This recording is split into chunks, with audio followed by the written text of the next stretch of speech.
joined Christian Science in 1998 while I was still in Kenya. At that time, I was working as an engineer with a company which was manufacturing furniture.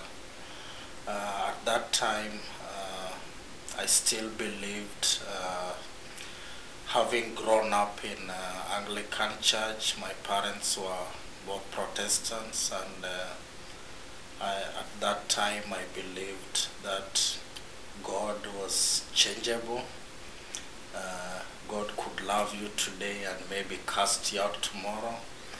I thought that God was not also entirely good. He could bring good today and maybe also bring evil at the same time. So I didn't have a good understanding of the Bible or God. And again, I had a lot of fear in my life. I knew that I was very vulnerable. I could fall sick at any time, and the only way I could be healed was to go to the hospital. So my sister, who comes after me, had traveled to the US. So later in 1999, when she visited Kenya, the first thing she said to me, David, you have to see this. I have found something really interesting and beautiful. And she shared with me a little bit about science, but she gave me the book and said, I want you to read this book and tell me what you think. I have always been a Bible student. I've always loved the Bible, although I just didn't, I was not just able to understand it well. So when she shared with me Science and Health, I literally devoured the literature in the book because it was unlike anything I've seen before. It was just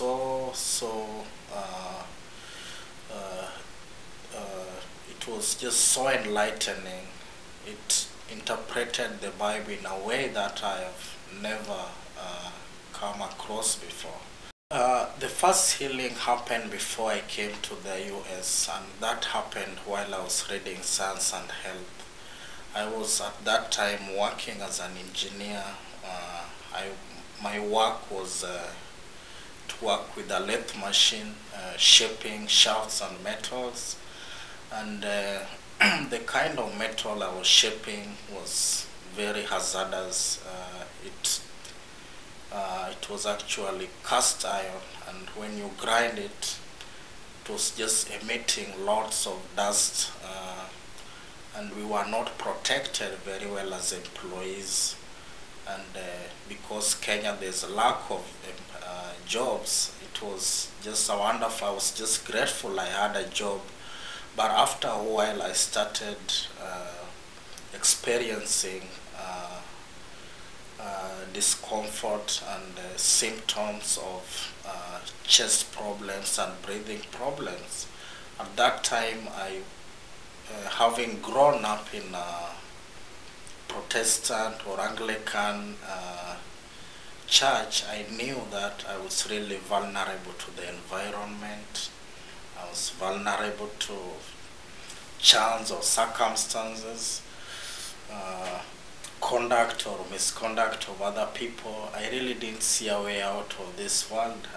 I knew God could help, but I also thought his hand was shortened in a way. He could not deal with some situations, and I thought maybe the only thing I could do would be to go to the hospital or seek professional help. I really didn't know about science.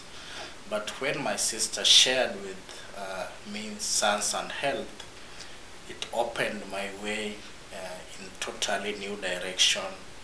And I had a lot of fear. I had a lot of fear of developing incurable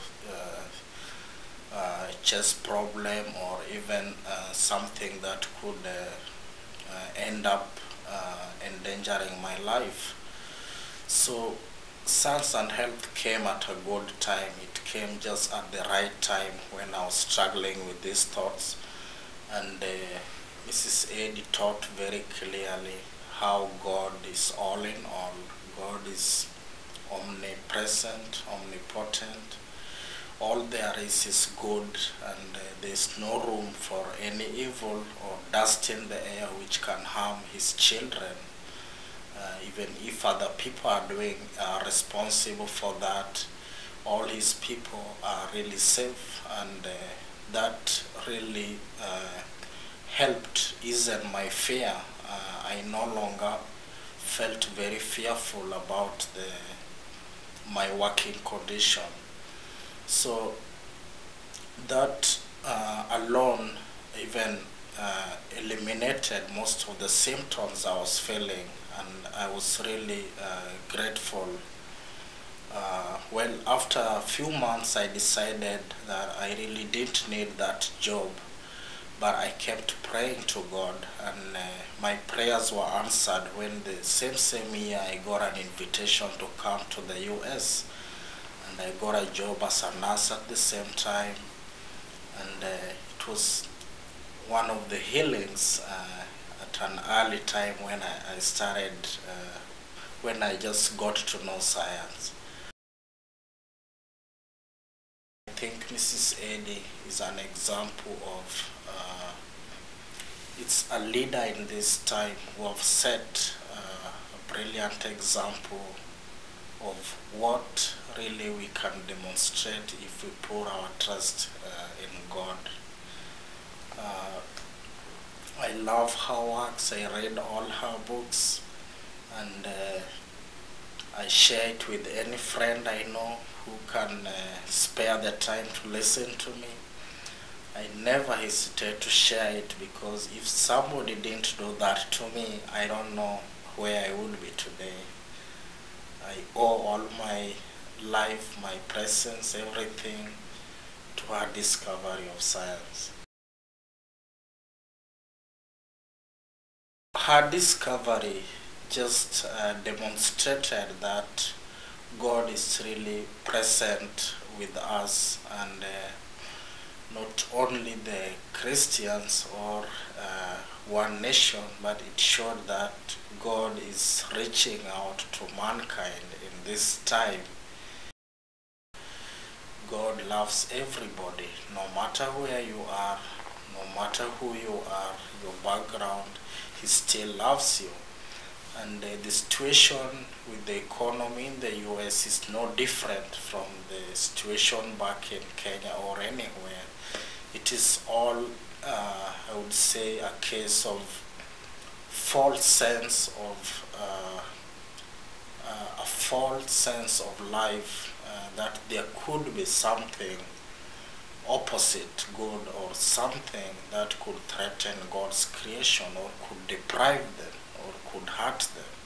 But really it is a powerless if we know that God is providing for everything. We don't depend on the economy. God's provision is infinite. God is able to provide food in the wilderness like He did to the Israelites. God is able to do all this if we only trust and call upon His name. That prayer has helped me personally when I was unemployed. I was able to get to a job. It has helped me in situations where I have been completely hopeless, and things have turned around pretty quickly. We have to keep on praying for the world that their eyes may open, and they may not be judgmental, but they may be humble enough to listen to God through His messengers like Mrs. Eddy.